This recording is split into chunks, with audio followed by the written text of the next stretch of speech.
Bookcase and Coffee presents Buzzing About Romance, a quick shot of romance.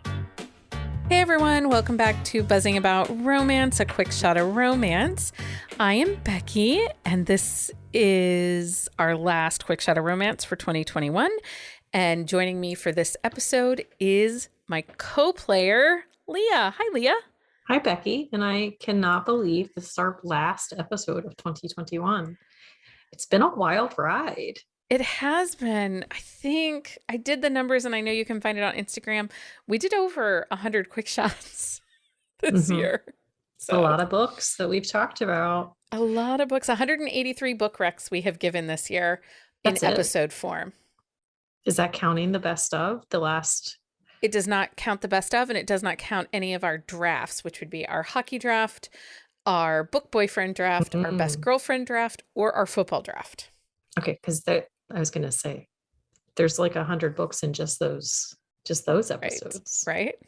So anyway, on this episode of A Quick Shot of Romance, we are reviewing our top read of 2021.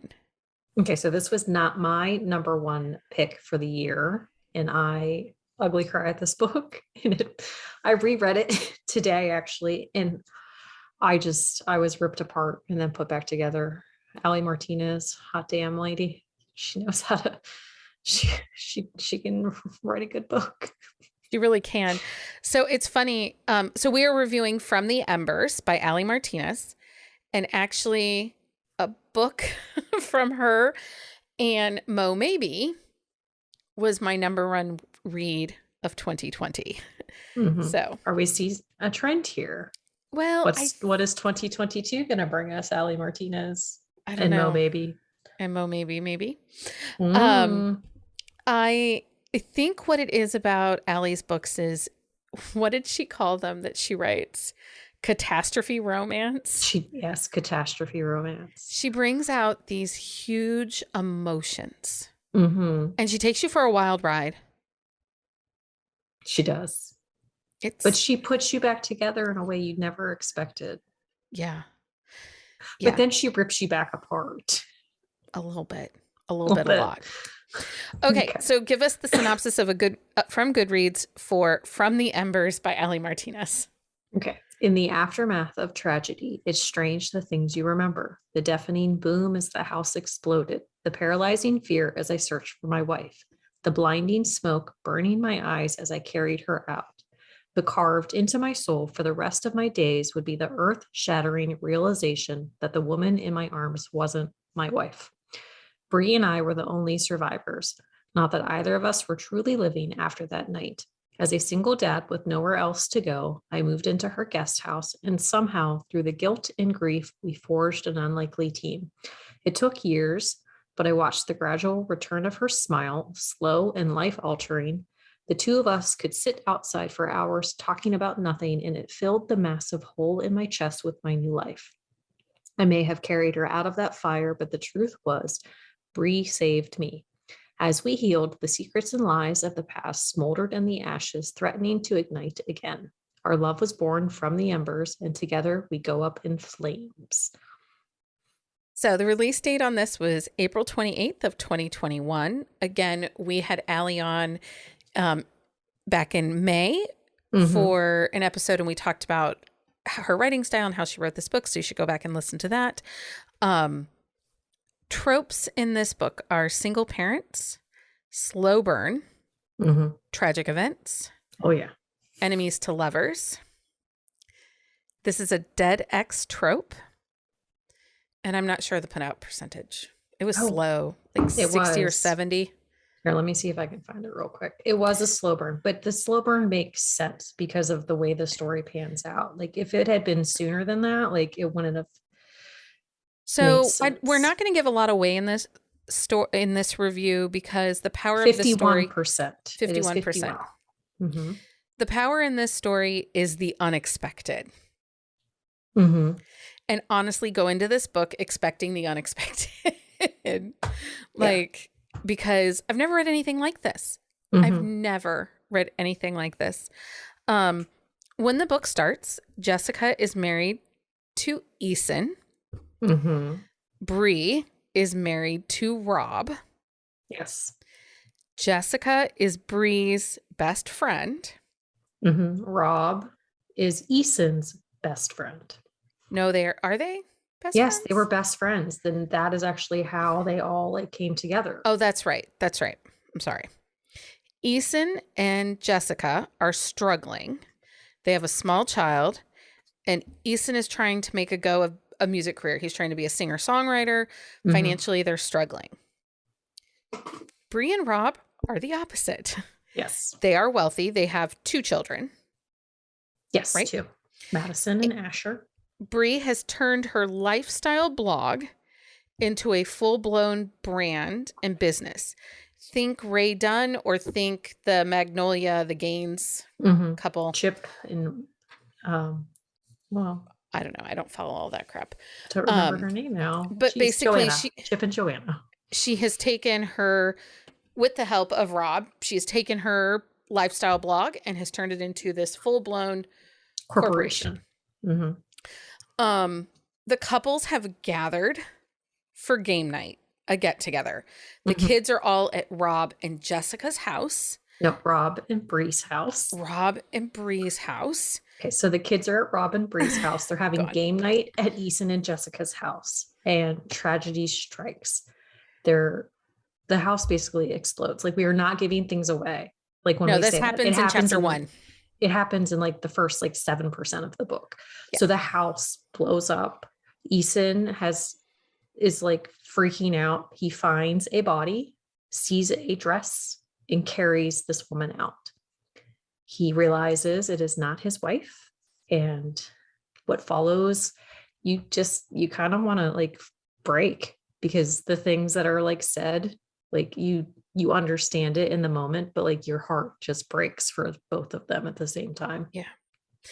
Eason is badly harmed in the fire. I mean, he does have some wounds and burns and stuff like that.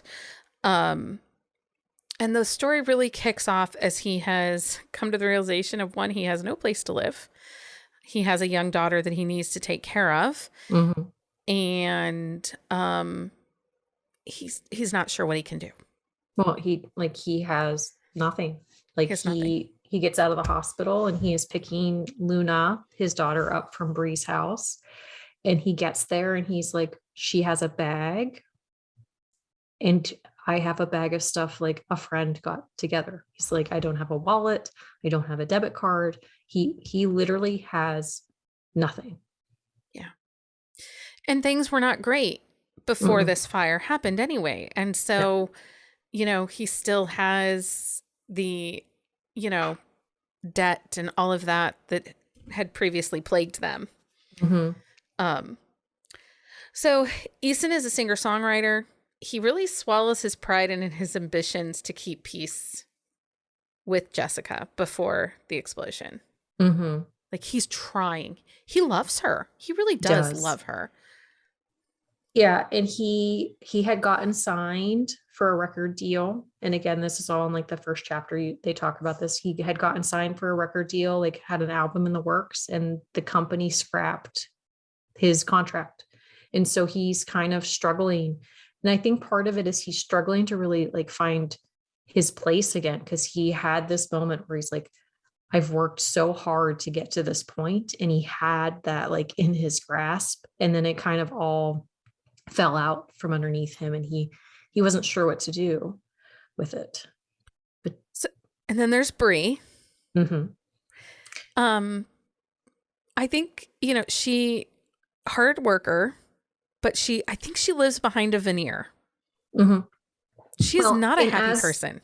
Well, and as the story plays out, you see that veneer fall off, and you see like where she really thrives in her life, and you see where she comes to the understanding, like, I wasn't doing what I really wanted to do and how I wanted to do it. So Bree is a stay-at-home mom because Rob has taken over the CEO role of their company. Like, when she had kids, like, she wasn't happy missing out on anything. So she stepped back and he stepped up. And so she tries to be that perfect Pinterest mom. And that is one thing, like, Eason kind of makes fun of her for it in a way.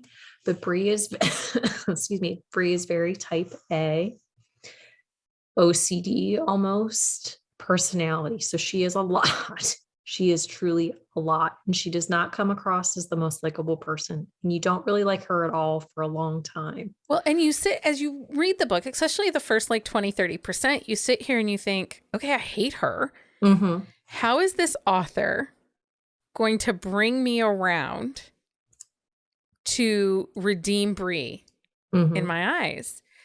She does it. But it is not an easy journey. Well, but I think part of the issue with Bree and like her way of thinking and like the almost prejudices she has towards Eason and some of the things that the feelings that she has towards him is like her and Jessica had been best friends since college. And Jessica, she's not a nice person. Like you get that from the first like chapter.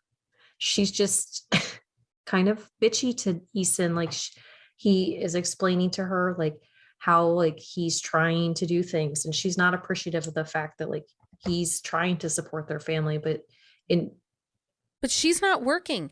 And she just wants and wants and wants. Right. And he's trying to give it to her because he loves her and he loves Luna and he loves everything about their life, sort of. Mm-hmm. And I think one of the things in this story you have to move past to truly enjoy this story is as the cards start to fall, you know, Rob and Jessica have died. Mm-hmm. That you start to see how much this story was, their past, their background were just full of lies. Mm-hmm.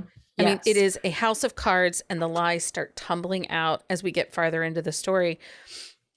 And part of that's what redeems Bree a little bit too, is that she wasn't really a party to all the lies. Mm-hmm. She was a victim. She was. And I think part of it though too is like she had Jessica like chirping in her ear constantly, like how terrible like of a person Eason was and how like he doesn't give her the things that she wants. And she did not have a good upbringing and he promised her all these things and he's not giving that to her. And there's a moment later in the story when like Bree is talking to Eason about her and she's like, but she could have done this. Like she comes to the realization that maybe Jessica wasn't, I mean, she has already found out that lies have been happening, but she's like, maybe Jessica was not the person that I thought she was. And the things that she said about Eason were not truths. Like she was a wanter and a user. She really was. And I will say, and we're being very vague in what we're talking about because this is one of those stories. You have to read it. You just have to read it. Jaw-dropping twists this author spins. Things that you do not see coming. That first twist, like when I'm like rereading it today, I was like, oh man, I was not expecting it again. They're a little mind-blowing. But some of those turns, they're so destructive, the twists that are happening, that you are on the edge of your seat reading. Like this is one, do not start this at 11 o'clock at night. You need to like... You can, but you're not sleepy. Yeah, because the night that I read this, I started it late in the evening and I stayed up until like 3 a.m. to finish it. So it is one of those books like you need to get to the end. Like you don't want to put it down. You don't want to finish, or you want to finish it. Like, but then at the same time, you don't want it to end because it's that like emotionally driven and that well written. Well, and you also don't know that like deep down, if they can overcome all of these blows, can they do it? And if they do it, they're going to be like the strongest, most phenomenal couple ever. So in a very vague way, I do want to say the two very big twists. The second one, just a little flat for me. But I didn't feel that way until I did my second reread. And I don't know if it's because I knew it or what. I think for me, excuse me, this time around, it didn't fall flat because of the way the effect that it had on other people. like it kind of culminated the relationship that the 4 or the 5 of them have in the end, and what Bree and Easton are willing to do for those 3 kids. And I think that was part of my reasoning. Like, I don't think that it was flat for me, because you saw like how the 2 of them are willing to do anything that they need to for those 3 kids to make sure that the kids are happy and well adjusted, and everything that happened won't touch them. Yeah. This does feel, it is very much a romance story, though. I do want to say, I believe in the end in Easton and Bree's HEA. They deserved it. Yes. It was powerful. It was strong.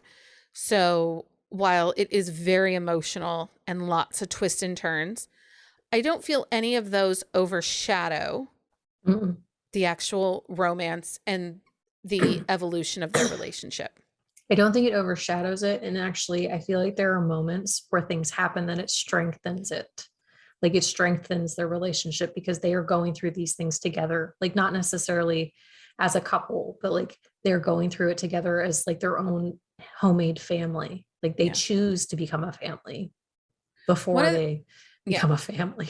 One of the things too, I feel like one of the reasons this book stands out so much for me is it is a very plot-driven story.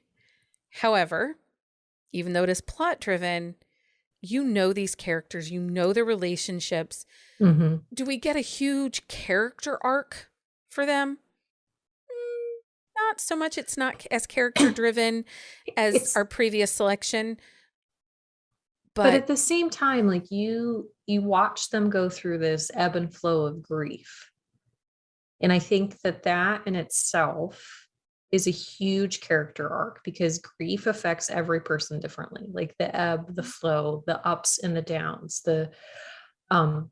I like to refer to it as an ocean. Like, it is the waves coming in and coming out. They are strong. They are small. They can be the tiniest wave, or they can be the biggest swell. And like, you never know like where you're at that point. And I think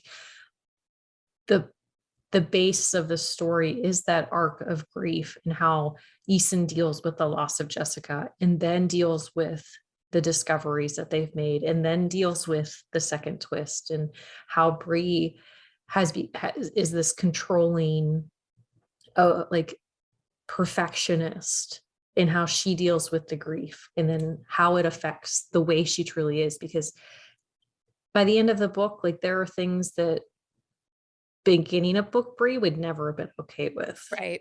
So like you see like how much like how far they have come from chapter 1 to epilogue.